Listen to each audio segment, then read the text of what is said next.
Welcome back, YouTubers, to part 3 of Pokemon Reborn, my Let's Play that I'm working on. Last time in Pokemon Reborn, we started off with our journey, fought our first two rivals, Victoria and Kane, the pretty boy. We found out this chick had a problem with a Snubbull right here, and we also went and caught a Bidoof for a pending trade. And we also met the Vanilla Ice Lady, who I will be getting a Vanillite from later. My recording software is still a little glitchy. It's not nearly as bad as it was yesterday, but I have worked out a couple kinks. It might be a little glitchy still. If that is the problem, there will be a point where I stop the recording and fix the problem.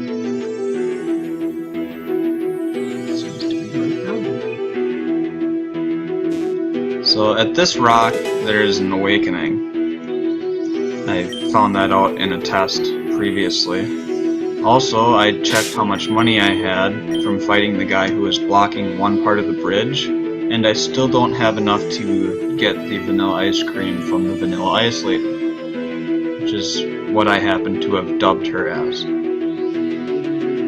But we will fight this guy and hopefully get enough do that.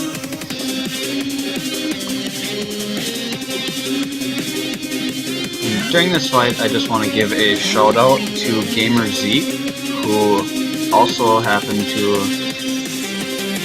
do my channel art. I gave him a request, he showed me some of the art he was doing, and I asked him to do one of Scizor, which is one of my favorite Pokemon. And within a couple of hours, he had completed my request, and I was very grateful, so I figured I'd give him a shout out today.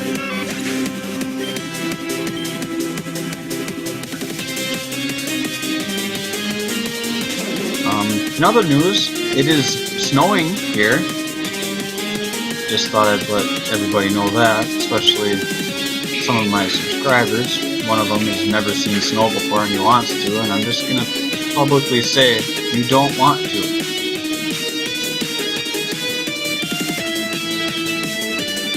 Otherwise, I'm going to keep continuing talking about the game.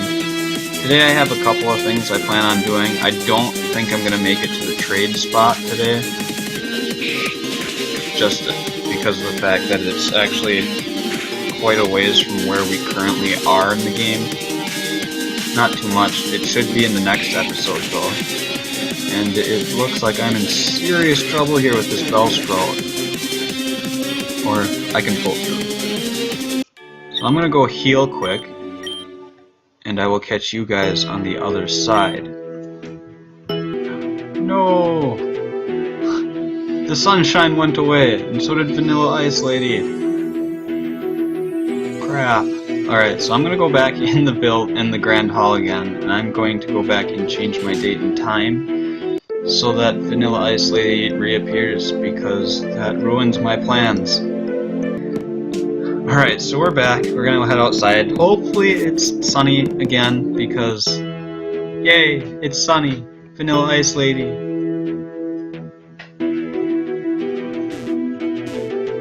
See if I actually have enough money first. I need 400 Pokédollars, and we don't have enough yet. That's terrific.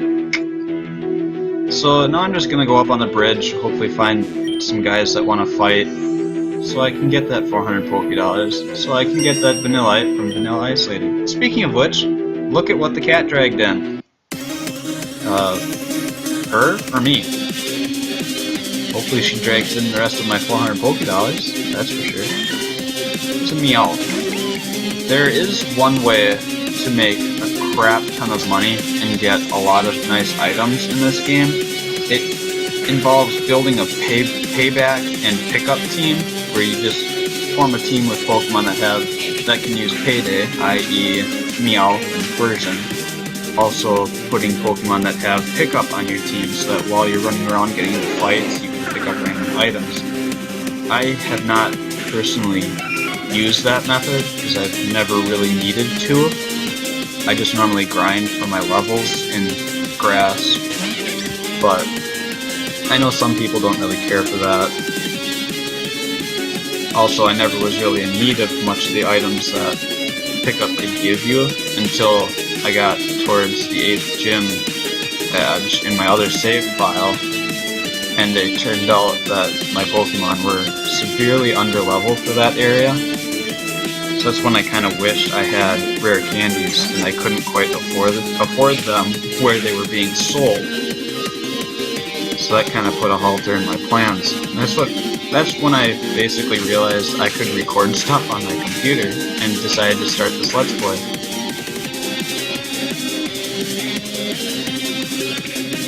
So hopefully we managed to take this out pretty fast, and it's looking like I may have to go heal again. I don't know, maybe I'll just end up getting my $400 and go pick up that vanilla right away. Torn to shreds. Yay, we finally have enough. So, we go back down the bridge, back to the Vanilla Ice Lady in front of the Grand Hall, and hopefully, if I remember this right, the Vanillite will be given to us for buying a vanilla ice cream. You just buy one. I guess it's a different lady somewhere else in the game, but it's a good thing that I found this out the hard way. There should be another spot later in the game where you can buy ice cream and stuff, and there will be a Vanillite given if you buy a vanilla ice cream. I remember that for sure. So I'm gonna heal. I'll catch you guys back up on the bridge, because there's something up there that I would very much like to point out. Alright, so we're back up on the bridge, and you'll realize that a couple of police guards there, they're blocking the next part of the game after you beat the first gym leader, so we'll be back here eventually. And this rock holds an antidote, cures poison. Pretty nice. Although you don't really have much use for it quite yet in the game. Unless you fight Kane. I don't remember when I fight Kane at all again, so... And up here is one of the Pokemon events. These happen somewhat often throughout the game, but there will be a lot early in this gameplay. This is one of them. I'll save first, because I'm afraid that Bidoof is just not adequate for this. So you talk to this guy, says they're busy, so he wants you to go, but instead of letting you go, he's going to fight you.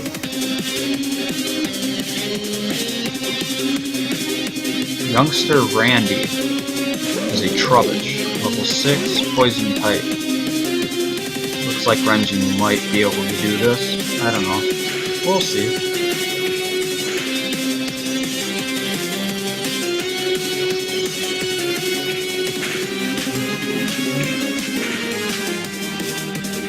So, it's starting to look like we are definitely going to succeed in this fight. As I say that, we are poisoned, and that could easily change the tide of the fight. Terrific. So, let's just hope for the best. And a flinch off of Pound? It makes no sense. It's never happened before. Oh, we might be in trouble here, folks. Yep, looks like Renji's gonna get taken down. So after this fight, I'm actually gonna go back and heal Renji, because I'm going to need 2 Pokemon for the next step of this event. However unfortunate.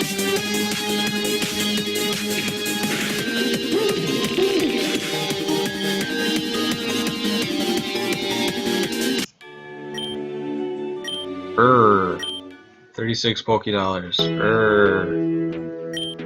So he's like, oh yeah, you're better than me. I'll just step out of the way.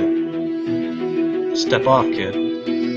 So I'm gonna go back to the Pokemon Center, gonna heal up. I'll meet you guys back there. Alright everybody, so we're back up on the bridge. It doesn't matter which one of these 2 that you talk to. Either way, you're gonna end up having to fight both of them at the same time. And I forgot to save, so we might be in trouble. Also, you might realize that my sunny weather condition went away. I did change my time while I was out healing because the sun was starting to lag my game just like wind and rain. So I'm starting to think I'm only going to use wind and rain and sun conditions only to show events that I encountered throughout the game. Otherwise I'm going to do general gameplay as clear, so it'll make my recording software run a lot smoother, and frankly not make me rage quit every single time I try to record. So I'm going to point out the things that I plan to do in this episode.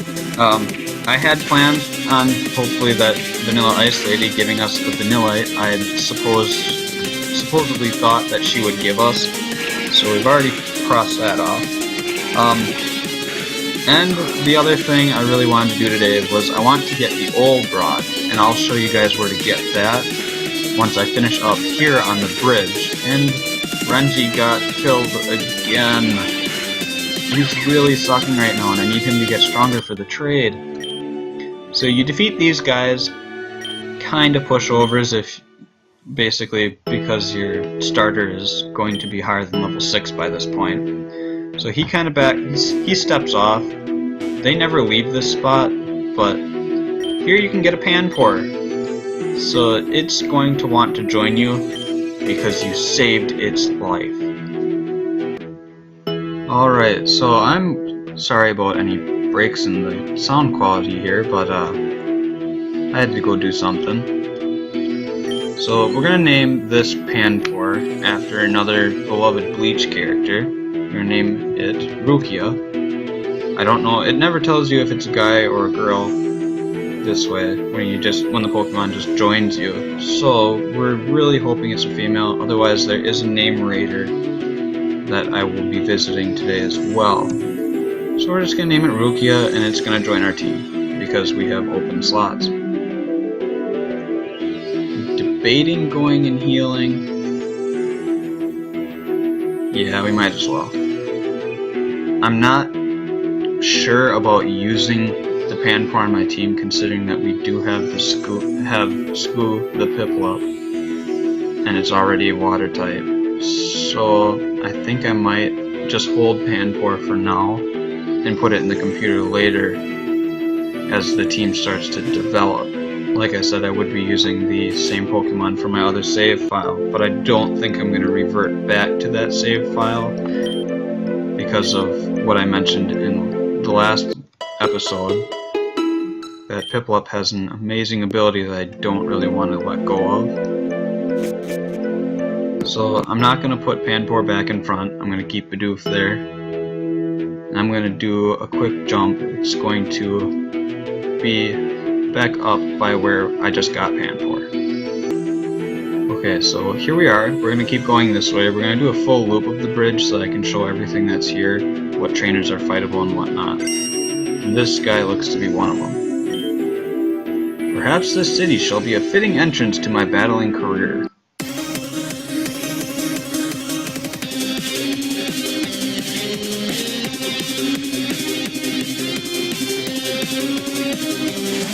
He has a Bunnelby, which should be no problem for Renji to take out this time.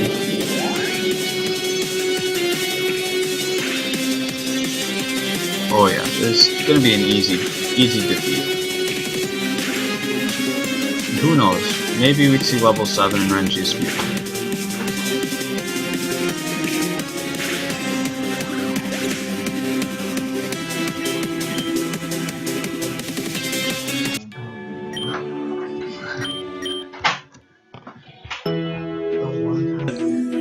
I did check that rock in a previous recording. It has nothing. It's very friendly. These police officers are again blocking off a path that you will get to go to later in the game. And the people on this bridge that you don't get to fight, or that don't want to fight you when you walk past them, you'll end up having the chance to fight them later in the game, as apparently you are too weak for them. But this rock will give you an awakening, so it's always helpful. Free items, friendly rocks, you know, the usual. There are train tracks that run through Lower Peridot and under Opal Bridge. A person can follow them all the way through the underground rail net. They go right underneath the Obsidian Ward. Good to know, because that will be helpful much later in the game. It turns out this guy doesn't want to fight either, but I think this guy does. Alright. Slow, casual walk. Life on the edge, man.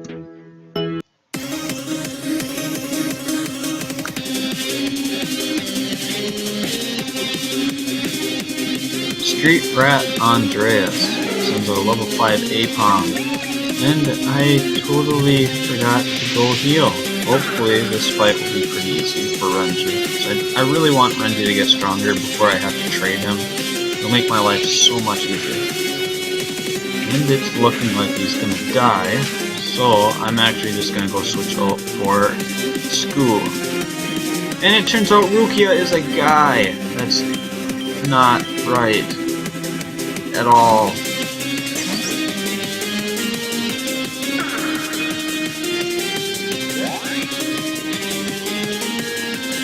Okay, so he's gonna lower our accuracy, but our attack stat is gonna go up. But I'm not really caring much about that right now. I'm more worried about just winning.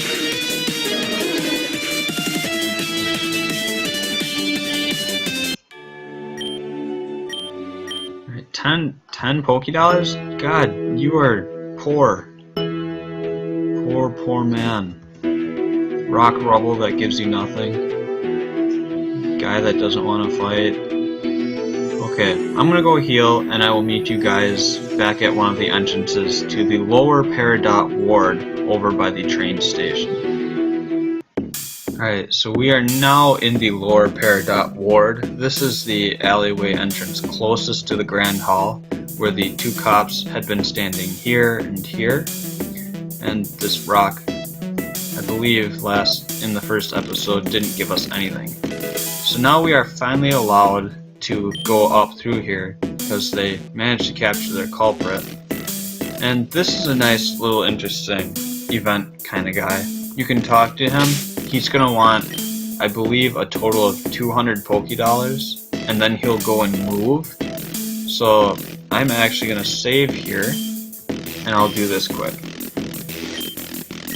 So, yep, 200 Pokédollars, and he says he's now tired because he's a Hoozen, and then he runs over here, and apparently is never able to be talked to. Okay, no, he falls asleep. So, him moving then allows you to come down here, and there's a bike down in the fence that we can't go get, but we can do a head bob trying to. So nothing in this pathway really gives you anything, but this house is very noteworthy, because right here we will get an Esper. I'm going to save before I fight it. It's kind of a typical thing for event Pokemon. It looks completely traumatized, it doesn't seem to even notice your presence. So I will come back to this, because we need a certain item in order to get that Esper. And that item is going to be called a Poke Snack. If you have ever played Pokemon Colosseum XC Gale of Darkness, you will know all about Poke Snacks, but they don't quite have the same mechanics in this game, as the sense that they're just an item that you carry around with you, and they will allow Pokemon to either A, fight you, or B, just join you. Because they are hungry and alone, you know, kind of like me. Never mind. So, we're gonna keep going. I'm probably gonna speed through this.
Alright, so in case you guys weren't paying much attention, I'll go back outside. It's right next to the guy who tries to figure out what to rename the brown lake, which was once Azurine Lake. But this house has a guy who gives us the old rod, so that was one of the points I wanted to make in this episode.